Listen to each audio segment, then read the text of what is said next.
ఖర్జూరంలో calcium, selenium, manganese మొదలైన పోషకాలుంటాయి. అంతేకాదు ఎముకలను దృఢంగా ఉంచేందుకు తోడ్పడుతుంది. బరువు పెరగకపోతుంటే ప్రతిరోజు శీతాకాలంలో ప్రతిరోజు ఖర్జూరం తినాలి. అలాగే చర్మ సమస్యలు కూడా తగ్గుతాయని ఆరోగ్య నిపుణులు తెలియజేస్తున్నారు. ఖర్జూరం వల్ల ఇంకా ఎన్నో అనారోగ్యాలు నయమవుతాయి. అలాగే శరీరాన్ని వెచ్చగా ఉంచడంలో ఖర్జూరం సహాయపడుతుంది. శీతాకాలంలో వీటి వల్ల ఎన్నో ప్రయోజనాలున్నాయి. Calcium, minerals, iron, phosphorus, amino acids వంటివి అధికంగా ఉంటాయి. ఇంకా ఎన్ని ప్రయోజనాలున్నాయో తెలుసుకుందాం. ఖర్జూరం తింటే జలుబు, దగ్గు రావు.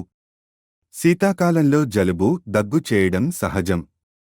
అయితే రోజుకు 2 కానీ 3 కానీ ఖర్జూరాలను పాలల్లో కలిపి తీసుకుంటే వీటి నుంచి ఉపశమనం పొందొచ్చు.